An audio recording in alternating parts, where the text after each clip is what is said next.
Hello, good breaking নিউজটা কি?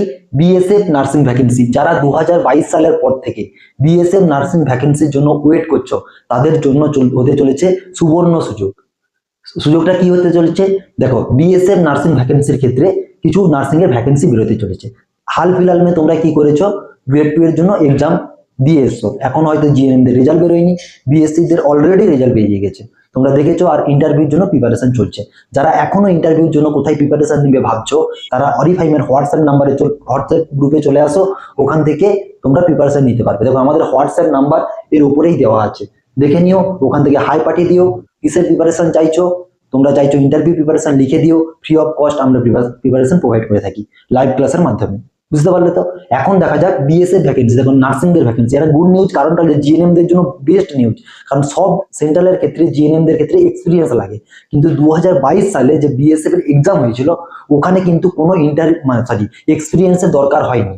ফ্রেশার্সরাও apply করতে পারবে, freshers can apply BSF nursing vacancy. বুঝতে পারলে? এখনো কোনো আপডেট নেই, যখন অফিসিয়াল আপডেট আসবে তখন বোঝা যাবে। এখনো পর্যন্ত কোনো জায়গায় নিউজ পেপারে কোথাও আপডেট নেই যে তোমাদের এক্সপিরিয়েন্সের দরকার। বোঝা গেল? কারা কারা অ্যাপ্লাই করতে পারবে? GNM can apply and BSc can apply. যে কোনো আইএমসি রেকগনাইজড কলেজ বা স্টেট রেকগনাইজড কলেজ থেকে যদি তুমি পাস আউট হয়ে থাকো, তাহলে তোমার জন্য বেস্ট সুযোগ হতে চলেছে এটা। বুঝতে পারলে? যারা ব্যাঙ্গালোর থেকে পড়ে এসছো তারা তো জানো তাদের স্টেট গভর্নমেন্টে, এখনো ওয়েস্ট বেঙ্গল গভর্নমেন্টে তোমরা এক্সাম দিতে পারছো না, কারণ তোমাদের কি হচ্ছে, স্টেট গভর্নমেন্টের ক্ষেত্রে একটা খুব অসুবিধার ব্যাপার চলে আসছে, সেটা হচ্ছে তোমাদের ওয়েস্ট বেঙ্গল স্টেটে নার্সিং এর রেজিস্ট্রেশন ট্রান্সফার হয়, তারাও কিন্তু এক্সাম দিতে পারছো। জিএনএম, যারা জিএনএম পাস আউট তারা কিন্তু সবাই এক্সাম দিতে পারছো, বিএসসিরা তো অবশ্যই পাচ্ছ। বুঝতে পারলে? সবার জন্য এটা বেস্ট সুযোগ হতে চলেছে। সেই কারণের জন্য সবাইকে আমি বলছি, তোমরা এই অপরচুনিটিটাকে একদম মিস করবে না, এটা একটা তোমাদের জন্য অপরচুনিটি, কারণ তোমরা অলরেডি একটা প্রিপারেশন নিয়েছো, তারপরে একটু ভালো করে প্রিপারেশন নিলে কিন্তু তোমরা বিএসএফ এর জন্য ক্র্যাক করতে পারবে। ঠিক আছে, চলো শুরু করা যাক। দেখো, GNM BSc can apply. Age থাকতে হবে 18 থেকে 30 বছরের মধ্যে, কিন্তু এজ রিল্যাক্সেশন পাবে এসসি এসটি ওবিসি যারা কাস্ট আছো, কাস্টের হিসাবে যেরকম রিল্যাক্সেশন থাকে 3 বছর, এসসি দিয়ে 5, এরকম যে যা রিল্যাক্সেশন থাকে সবকিছুই পাবে তোমরা। ঠিক আছে, তার সাথে ওগুলো সব আপডেট আমি দিয়ে দেবো পরবর্তীকালে যখন তোমাদের নোটিফিকেশন আসবে। তো এখন তো আপাতত নোটিফিকেশন নেই, সে কারণে আমি আপডেট দিতে পারবো না এখন। বুঝতে পারলে? নোটিফিকেশনটা মেবি বেরোবে, সব আসছি। অল স্টেট ক্যান অ্যাপ্লাই, যে কোনো স্টেট নার্সিং কাউন্সিলের আন্ডারে যদি তোমার রেজিস্ট্রেশন হয়ে থাকে তাহলে তুমি অ্যাপ্লাই হতে পারবে। এজ বুঝতে পারলে 18 থেকে 30 বছরের মধ্যে হতে হবে। এনি স্টেট ক্যান অ্যাপ্লাই, তোমার যে কোনো স্টেটের রেজিস্ট্রেশন থাকলে তুমি অ্যাপ্লাই করতে পারবে, এতে কোনো অসুবিধা নেই। ঠিক আছে, মেলদের ক্ষেত্রে কি আছে, হাইটের একটা ক্রাইটেরিয়া থাকে। মেলদের হাইট কত যাচ্ছে? 165 সেন্টিমিটার, চেস্ট থাকছে 80 থেকে 85 সেন্টিমিটার। যখন ফুল নোটিফিকেশন আসবে তখন আমরা তোমাদেরকে আপডেট করে দেবো, এখন আপাতত এটাই মেনে চলো। ফিমেলদের ক্ষেত্রে কি থাকছে? ফিমেলদের ক্ষেত্রে থাকছে 150 সেন্টিমিটার, 150 সেন্টিমিটার প্লাস হাইট হলেই তোমরা অ্যাপ্লাই করতে পারবে। বুঝতে পারলে? মেলদের ক্ষেত্রে থাকছে 165 সেন্টিমিটার, ফিমেলদের ক্ষেত্রে থাকছে 150 সেন্টিমিটার। এটা হলে তোমরা অ্যাপ্লাই করতে পারছো, কোনো অসুবিধা নেই।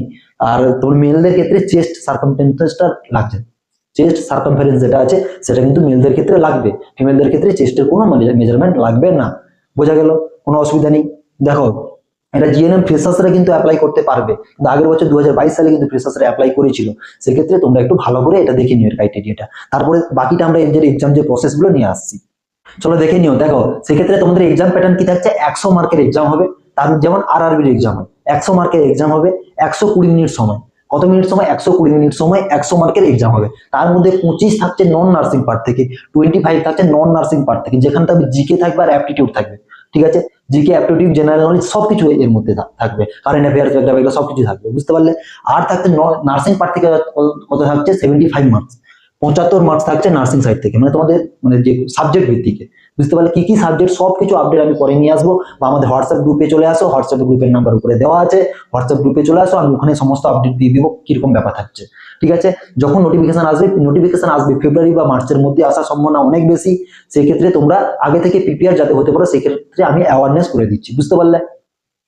25 মার্কসের তোমার হচ্ছে যে জেনারেল নলেজ থাকবে, মানে নন নার্সিং পার্ট বলি, আর নার্সিং পার্ট থাকবে কত আছে? 75 মার্কসের মধ্যে। ঠিক আছে, আর এটা হচ্ছে 100 নম্বরের পরীক্ষা হবে, 120 মিনিট ধরে টাইম থাকবে পরীক্ষা লেখার জন্য। এটা মেবি এমসিকিউ হতে পারে। বুঝতে পারলে? তো তোমাদের সিবিটি নাও হতে পারে। ঠিক আছে, ওএমআর সিটি এক্সাম হতে পারে, সেটা আমরা আপডেট দিয়ে দেবো যখন নোটিফিকেশন আসবে। এবার কি রিটেন টেস্টের মাধ্যমে সিলেকশন হবে, সিলেকশন প্রসেস, তারপরে স্কিল টেস্ট হবে, যেখানে তোমার দৌড় ঝাঁপ যা আছে ওই স্কিল টেস্টগুলো হবে, তার সাথে কি হবে? মেডিকেল কমপ্লিট হয়ে তোমাদের জব হয়ে যাবে। বুঝতে পারলে? এটা একটা সেন্ট্রাল গভর্নমেন্টের ভ্যাকেন্সি, স্যালারি খুব ভালো থাকবে। ঠিক আছে, পুরো স্যালারির আপডেট আমরা দিয়ে দেবো। যদি 7 পে স্কেলে স্যালারি হয় তাহলে স্যালারিটা অনেক বেশি স্যালারি হবে। ঠিক আছে, যত পে লেভেলটা যতটা হবে তার উপরে স্যালারি হবে। সেই সব আপডেট পরবর্তী আপডেটে আমরা দেবো। এখন আপাতত তোমাদের কাছে আপডেটটা দিয়ে দিলাম যে বিএসএফ এর ভ্যাকেন্সি ছাড়তে চলেছে। এটার জন্য তোমরা আগে থেকে প্রিপেয়ার নাও, নাহলে গ্রেড 2 এর মতো লাস্ট মুহূর্তে এসে প্রিপেয়ার নিতে চাইবে, আর হবে না। আর যারা এখনো বিএসসি নার্সিং বা জিএনএম আছো, যারা ইন্টারভিউর জন্য ভাবছো, তাহলে আমাদের হোয়াটসঅ্যাপ গ্রুপে যোগ হয়ে যাও, বা ওখানে ইন্টারভিউর জন্য ফ্রি অফ কস্ট আমরা করিয়ে থাকি। কিন্তু বিএসএফ এর ক্ষেত্রে বা আরআরবির ক্ষেত্রে যদি কেউ প্রিপারেশন নিতে চাও, তারা হোয়াটসঅ্যাপ গ্রুপে আসো, ওখানে লেখো, তারপর আমরা আরআরবি গ্রুপের জন্য মেবি কোনো একটা পেড ব্যাচ নিয়ে আসবো, সেই ক্ষেত্রে তোমরা ওখানে জয়েন করতে পারো।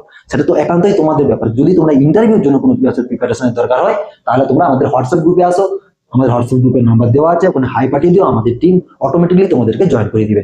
বুঝতে পারলে? বিএসএফ এর ক্ষেত্রে তোমরা এই অপরচুনিটিটা মিস করবে না, কারণ ফ্রেশার্সরা ক্যান অ্যাপ্লাই, ফ্রেশার্সও অ্যাপ্লাই করতে পারবে। এখনো যে আপডেট আছে, ফ্রেশার্স ক্যান অ্যাপ্লাই।